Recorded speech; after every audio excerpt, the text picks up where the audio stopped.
What is up, guys? Welcome back to the channel. So today we're going over my picks for UFC London 2025, Sean Brady versus Leon Edwards. And before we start, I want to apologize. Sorry for getting this video out so late. I was sick as a dog this week. Every time I try to record, it just sounded like a gross ASMR video. So that's not what I wanted to do. And now that we got that out of the way, let's get right into it. Okay, so for the first fight on the main card, we got Morgan Charriere versus Nathaniel Wood. Should be a pretty solid fight, but it's pretty easy for me to call. I think it'll come down to whether Wood can stay defensively sound throughout the entirety of the fight, because I do feel like Charriere does have more power over him, and if Charriere lands that one shot, I'm not sure if Wood can handle it, especially when Wood is more tired and gassed towards the end of the fight. Now, to be fair to Wood, Wood is the quote-unquote more experienced fighter. I put that in quotations because they both have pretty extensive records, but Wood does have a lot more UFC experience. He does have a win over Andre Philly, which that in of itself is very impressive. Ultimately, like I said, I am going to have to go with Charriere.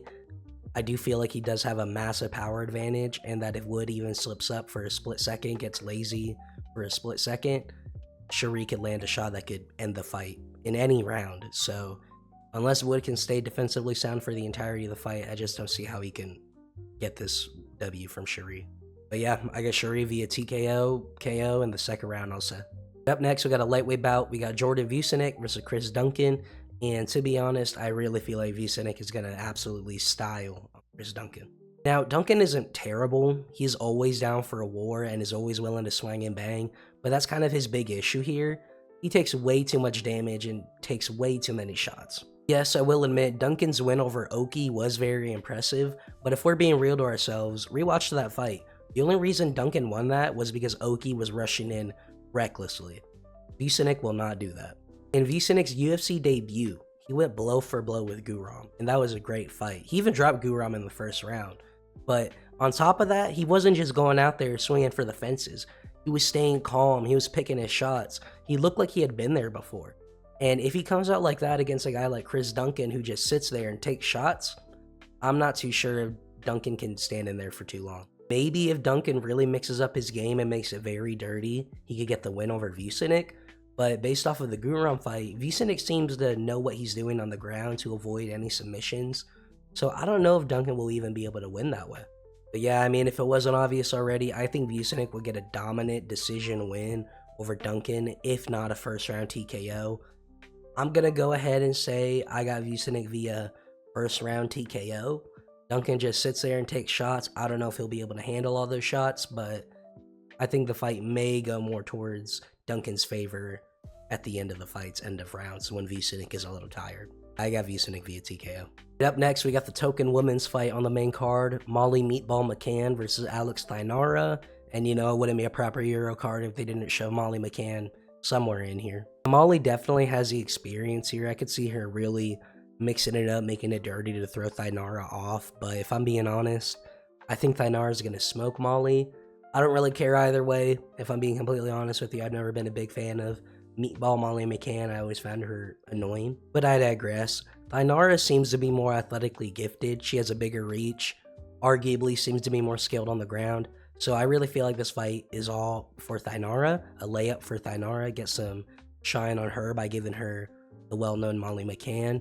But she does have to watch out for any slick shit, spinning shit Molly can throw. Like I said, Molly does have the experience and would know a good time to throw any surprise moves like that. I'm going to have to go with Thainara. Like I said, I think she's going to look a lot quicker and faster than Molly in there. So I'm going to have to go with Thainara. Probably via unanimous decision or submission.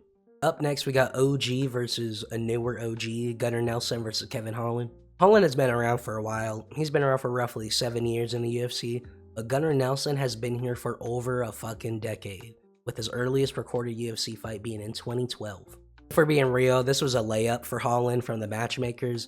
They want to get Holland back in the win column. After last fight, in those Rampage clips, Holland really isn't in the favor of the fans like he used to be. And I think the matchmakers see that, and I think they really want to get Holland back as a money getter. They want him back in a premier spot where the fans will love to see him. Kind of reminds me of a meme I saw. Somebody tweeted out that Kevin Holland needs to get his shit together before he ends up boxing Darren Till on a Jake Paul undercard. The thing that makes that so funny is that there is a very solid chance we will see that in the next 5 years, but Even though I said Nelson is a layup for Holland, he still is a big threat. We know Nelson is going to want to go on the ground and try to catch Holland in a submission. And the issue there is that Holland is way too eager to go to the ground. Way too eager. Pretty much, I think if Holland is smart enough, he'll keep it on the feet. Nelson has been out of the ring for about 2 years, and that is something I very much harp on this channel. Time off from the octagon never ends well in your return when you go against somebody that is very active. If Holland plays it smart, keeps it on the feet, I think he could really pick apart Nelson and probably get a TKO in the first round. And I do think Holland is smart enough to know what time it is, so to speak. His team is smart enough to know what time it is. They know that he needs to get another win, and this is a layup from the UFC, kind of wink, wink, nudge, nudge. So I think he's going to step up to the plate and put on a highlight reel performance and get back in the graces of the fans. So I got Kevin Holland via round 1 KO. Up next, we got the return of Polish Power, the former champion, Jan Blachowicz, taking on the up-and-comer, so to speak, Carlos Ulberg. Normally, I would say Jan is going to take this. Jan is going to smoke Carlos Ulberg.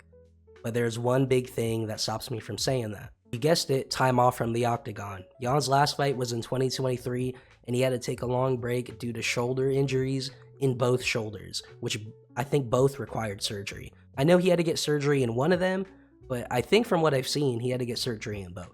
I also noticed in his most recent interview with Ariel Helwani, he mentioned something along the lines of he even considered not coming back due to these injuries and the setbacks he faced. So that is obviously never a good thing to hear from a fighter that's making his return.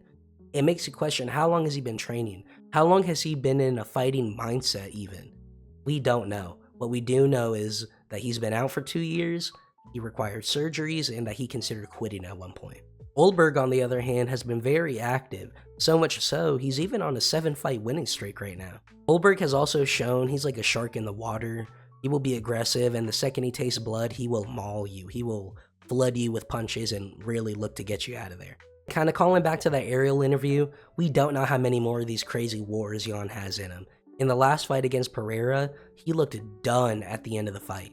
I personally felt like he won that fight, but the body language at the end of that fight really shows Jan left it all out there. Pretty much the momentum that Ulberg has, combined with the momentum that Jan doesn't have, really makes me lean towards Ulberg.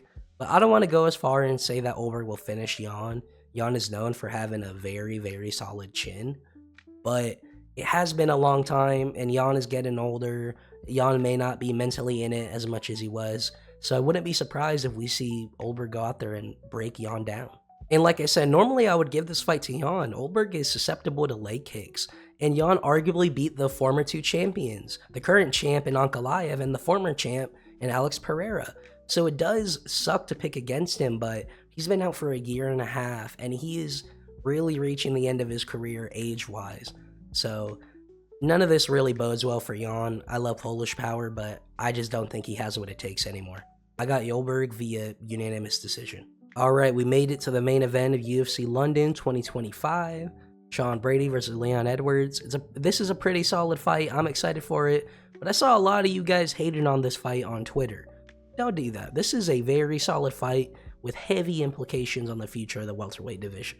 Something I found very, very interesting about this fight is that Sean Brady is the favorite here, and I deeply, deeply disagree with that.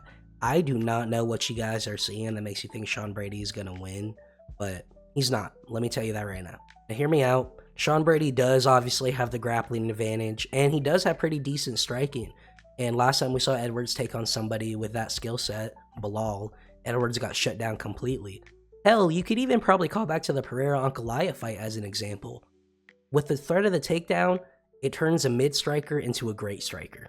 If I'm being honest here, guys, I think we are completely underestimating Leon Edwards, along with underestimating the performance that Bilal put on Leon Edwards.